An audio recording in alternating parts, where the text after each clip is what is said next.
Welcome back to the Student Hub Live Faculty of Business and Law Freshers event. Well, you've all been saying, when is the business bit? Well, here it is. I'm going to introduce you to Joan Hunt, who is a Student Experience Manager in the Faculty of Business and Law. Joan is currently on the Level 3 undergraduate module teams for B327, Creating Futures, Sustainable Enterprise and Innovation, and also B329, which is Leadership in a Challenging World. Now, Joan has an undergraduate degree in public policy and an MBA, and has worked with both tutors and students on the B100 module for many years. Welcome, Joan. And I also have Hannah Griffiths, who's a student experience manager for B100 and B123. Hannah has been an associate lecturer or tutor. We've been talking about this, and I'd like to ask you both about this, on our Level 1 law module since 2009, and has a background in education. Now, Hannah qualified as a barrister, and most importantly, is a former OU student. And Hannah loves working with OU students, and is very pleased to be here today, which I'm delighted to hear, Hannah. So, B100 then, let's take a look. We're all very excited about studying. We all want to know when we can get our tutors allocated.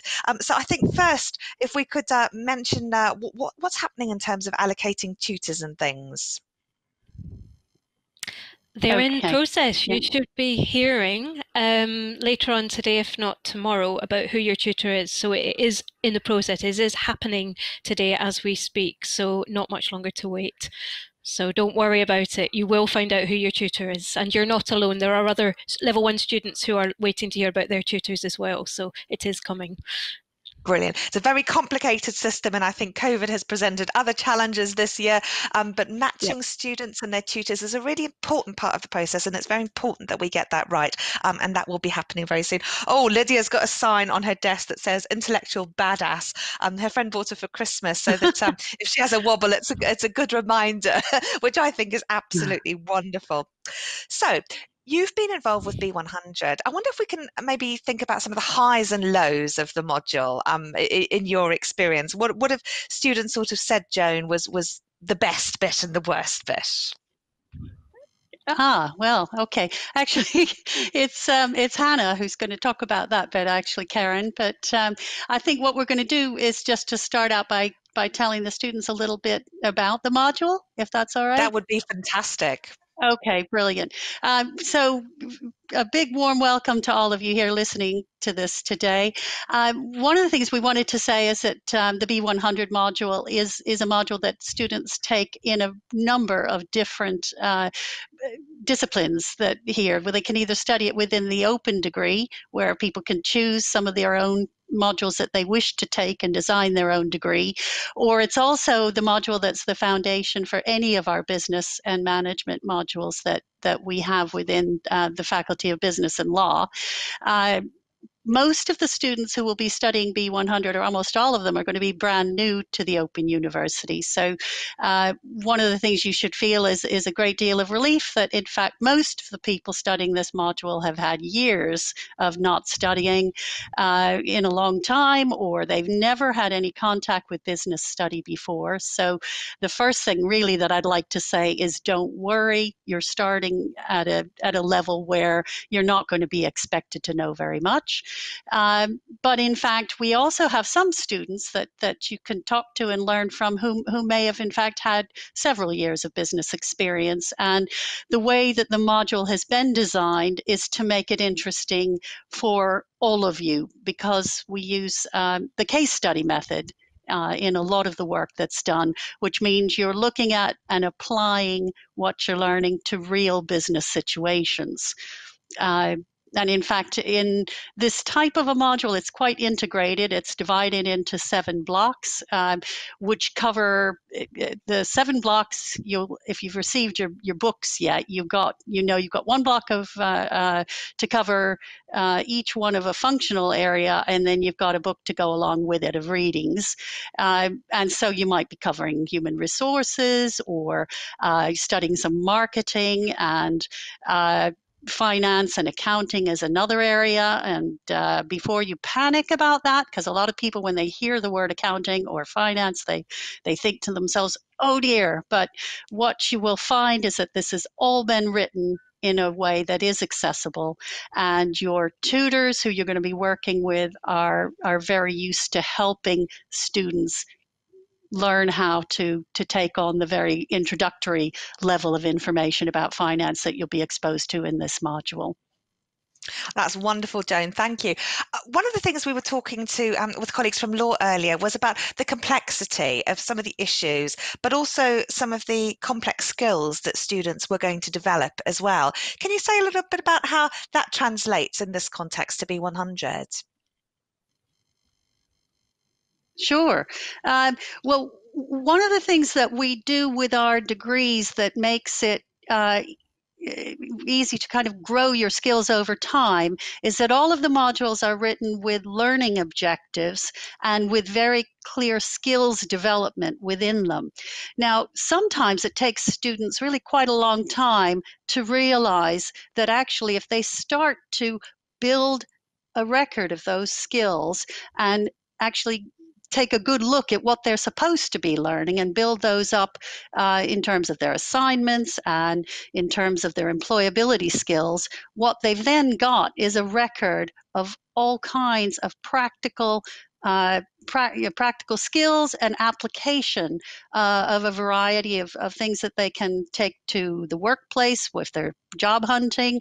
It's the kind of thing that within your organizations, if you are employed at this time, you'll be able to see that you've actually got a record of the skills that you are building on, the depth that you're increasing as you go along through your degree at level 1, at level 2, and at level 3, and you've actually got that sort of in front of you. You can look at it and you can see, wow, I've actually been building these things all the way along as I've been going through my degree, and I can apply it and I can tell other people about it to convince them that actually what I have here is something which is quite special and is organized in my own mind about what I'm good at and what I'm not good at. That's wonderful, Joan. Thank you. So Hannah, you were going to come and tell us a bit about some of the highs and lows then of B100. What have been your experiences observing this? Well, this comes from tutors and students. So obviously, with any module, there are going to be highs and lows. It's the same with life. But to a man, all students sort of say that the marketing and the HR aspects of the module are the areas where they really, it sort of clicks for them, and those link to ethical issues, because some of the module looks at ethical issues from a theoretical perspective, but from a practical perspective, you look at, as Joan said, a sort of case study approach, looking at some of the sweatshops, for example, in Southeast Asia, and also more recently and quite topical, closer to home, some of the manufacturing textile firms in England as well. So it's quite a real life module, so it does touch on things that you do see, in the media, and things that, if you're in business, and any kind of business that you come into contact with. Increasingly, obviously, we live in a globalized sort of environment and society, so the globalization and political context of the module is also a high, but right down to sort of what the core about what business and what studying business is all about, looking at strategic tools, and the module that looks at selection criteria, also very, very appealing to many students.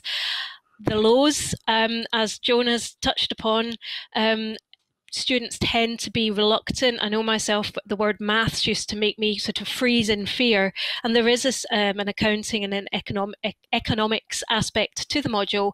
But every tutor to whom I've spoken with has said, don't panic about that.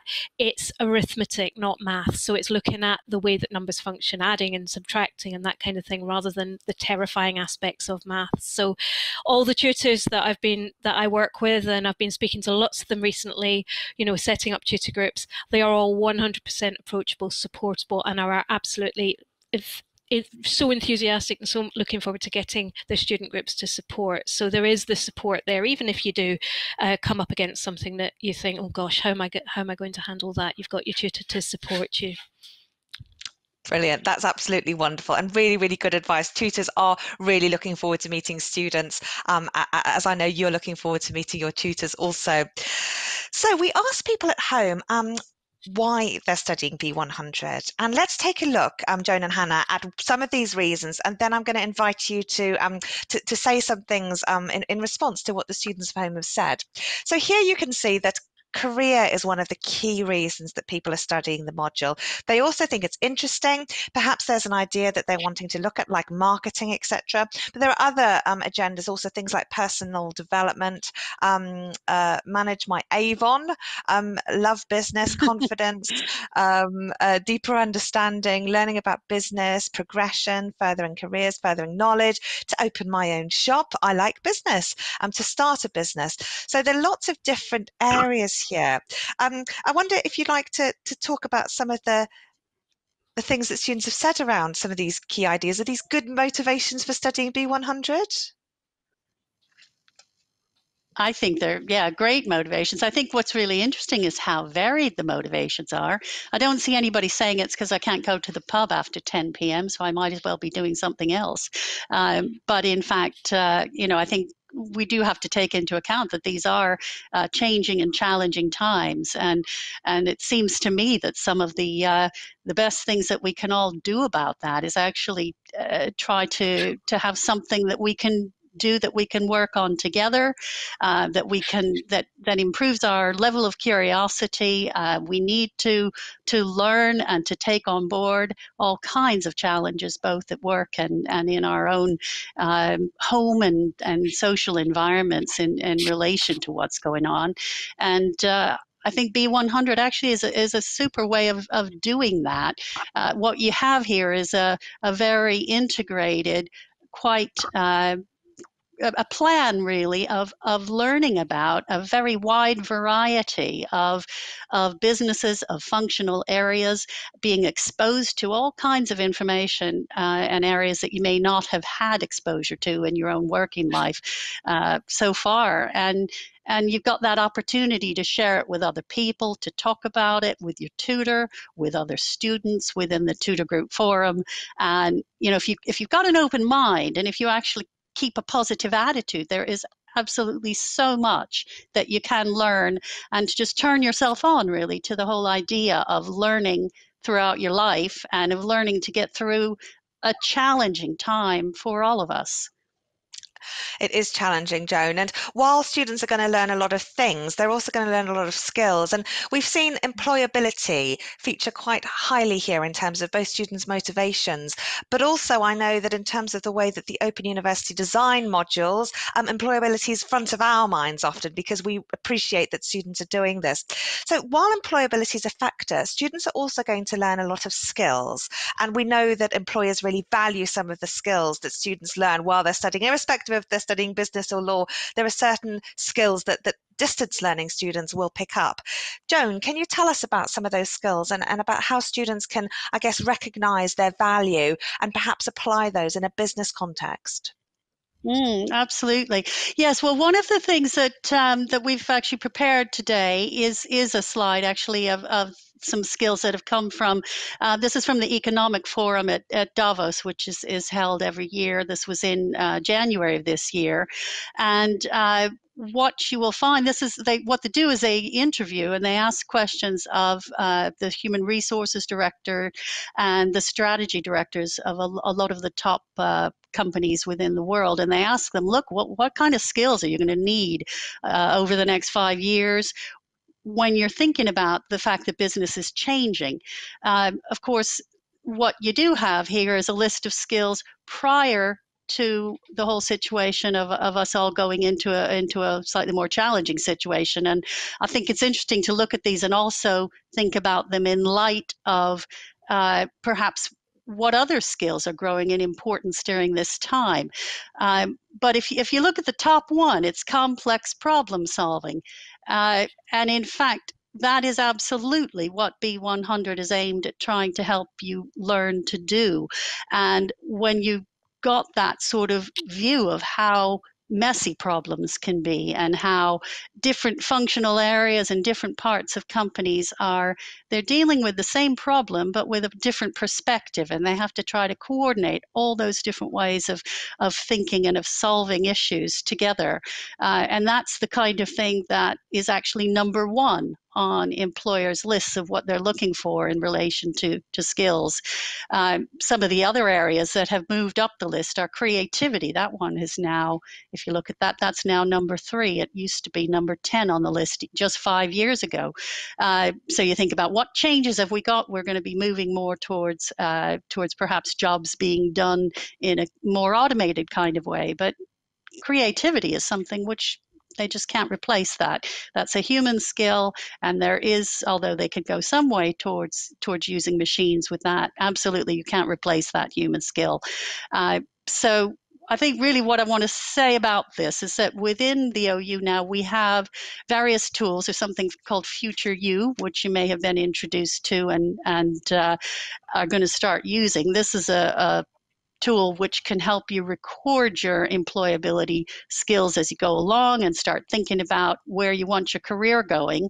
And certainly my advice to you is to do that right away from the time that you're joining your undergraduate degree. Start thinking about how some of the things that you're learning will relate to your employability, and keep a record of that, and make use of the tools within the OU and within other kinds of resources that you find when you read yourselves to help yourself have an organized look at where you want to go in the future.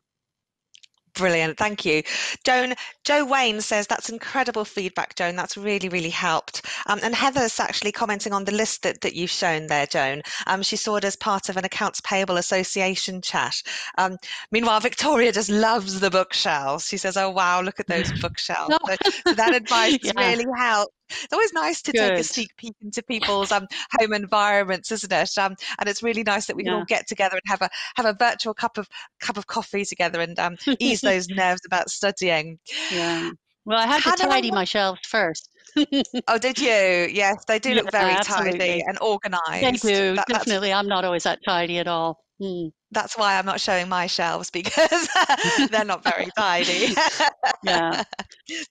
So Hannah, we've asked people about preparedness to study, and we've got a word cloud that people have been filling in about some of the ways that they are preparing to study. So shall we take a look at that, and then maybe discuss this issue that they can do in the final few days of freedom before the study plan is going to be ruling our lives. So being an OU student is coming up here. This is a really important thing for new students to do. It's a wonderful little course, and it really, really helps. Perhaps if you've done that, you might like to share with other people how you found it and what you've learned. Because I know Mitchell was wondering about the OU website and how to navigate that. Incidentally, Mitchell, we have workshops on Saturday that may help with that.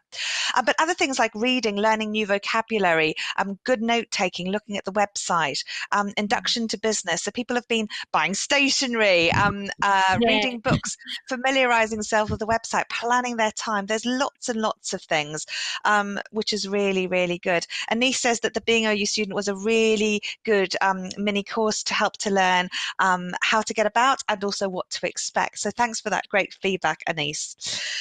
So Heather, what do we have to say about this, and how would you recommend students start preparing? Well, as soon as, and it's the important thing today, as soon as you get contact from your tutor, make sure you respond to them and establish that two-way contact. I think that's probably the single biggest thing that will be on everybody's minds. And yeah, I mean, obviously there's the OU Welcome Forum that's active at the moment. And as soon as the tutors get access to their own tutor group forum, because each tutor has their own forum, they'll be populating it with loads of really, really helpful tips, things to do, checklists, things to make sure that you do in the first sort of few days of the course.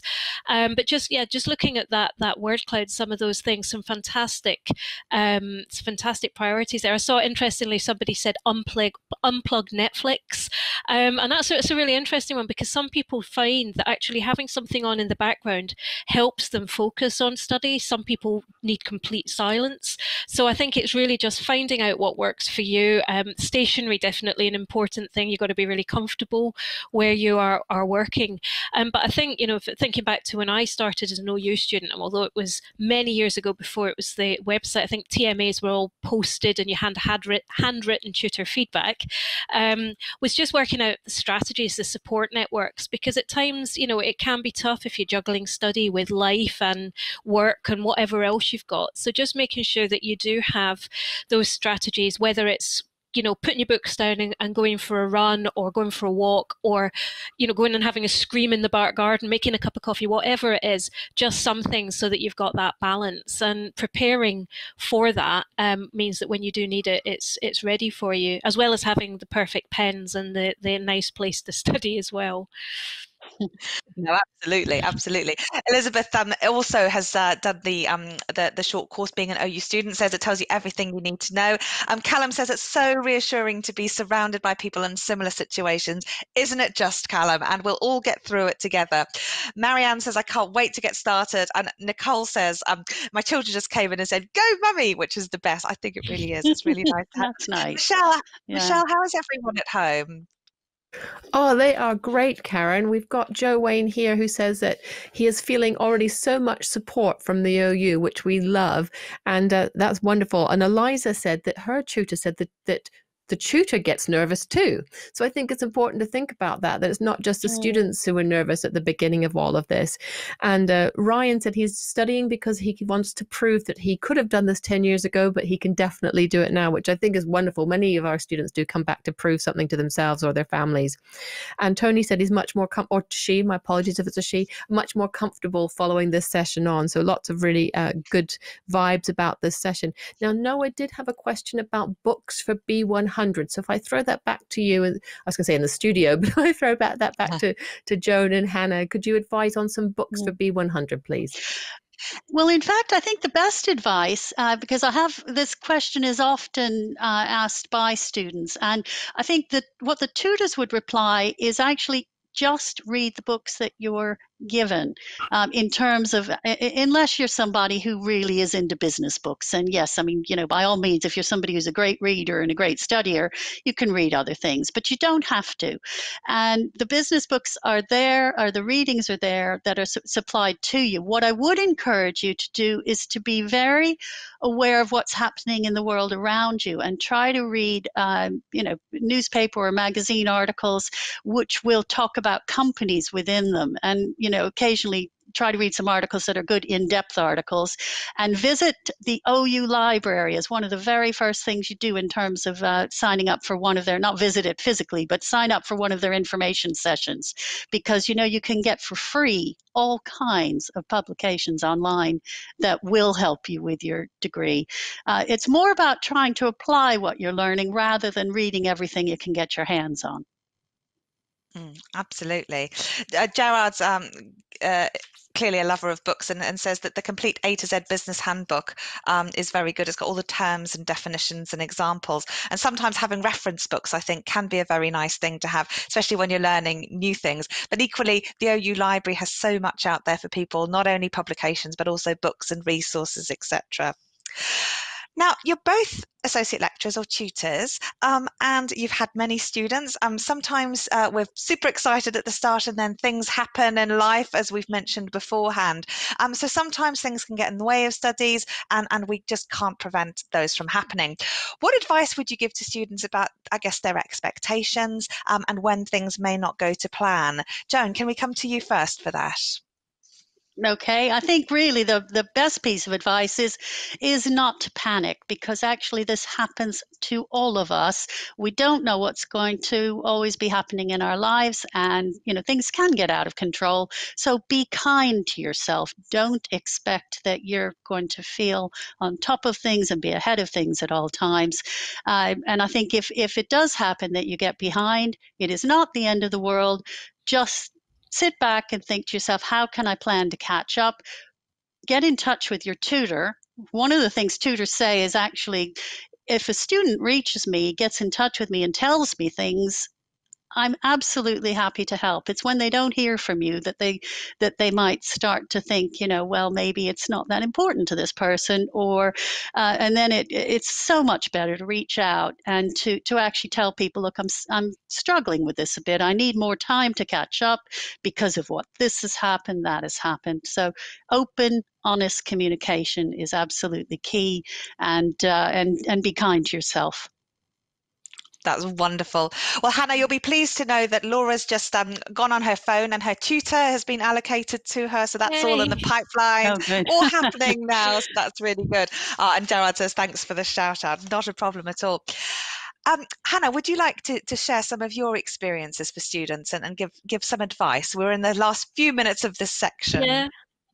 Well, yes, I echo exactly what Joan says. I think, life does get in the way. And I think the best piece of advice that I was given and that I pass on to my students is to work smart. And, if you do fall behind, work backwards. There's no shame in prioritizing. Focus on what is important at that moment in time. So, for example, if certain blocks of the module are not relevant to an upcoming TMA, skip over them temporarily, go back to them at a later date, but just focus on what you need to get that TMA in so that you don't fall behind. Yes, you can get extensions, but once you start that sort of cycle of extension, it can be quite difficult to catch up, and your tutor will always be there to support you. So it's again maintaining that contact. And I guess from an AL perspective and a former OU student perspective, just remember what an amazing thing you are doing and how valued OU courses are by employers and other bodies. You mentioned in my intro that I'm a barrister. I got my scholarship to pay for my bar fees on the strength of the fact that I had been an Open University student, because they recognised the commitment that it takes. So just remember that it's an amazing thing that you are doing, and enjoy it and keep in touch with the tutor. We are all approachable, definitely. Absolutely. No, I think you've both shown that. And not only have you shared your experiences, but I think we're going to end with a couple of your colleagues' experiences. You'd asked some colleagues for some of their feedbacks and their top tips for student success. So would you like to share those with us? Hannah, have you got some there? Okay. Yes, I do. Sorry. First piece of advice is to read and listen to feedback on TMAs. You will get a score out of 100. I think that's the first thing we as human beings want. We want a numerical score, but there is also feedback and areas for development and praise in there as well. Your tutor will always tell you what you've done well and will always highlight for you ways that you can make it even better. So listen to that feedback and respond to it, so you're not making the same errors time on time again, which can be quite demoralizing. So Joan, I think Joan has one as well.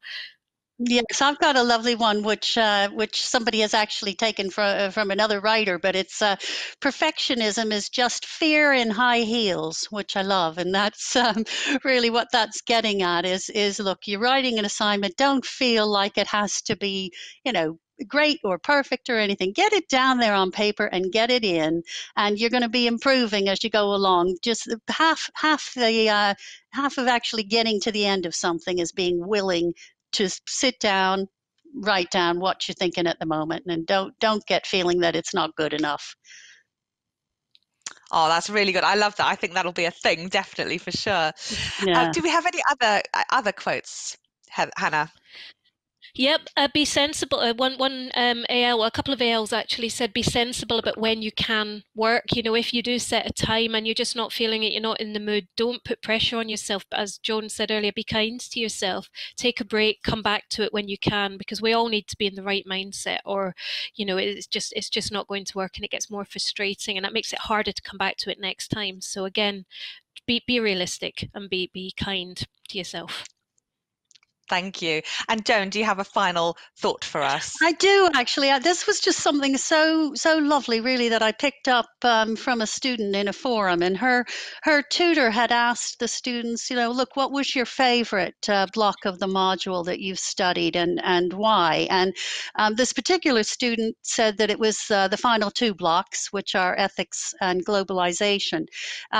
But what I really loved was the comment that the student made, and that was that ethics should sit at the heart of every human and stir up a fire that can help change the responsibilities that shape lives.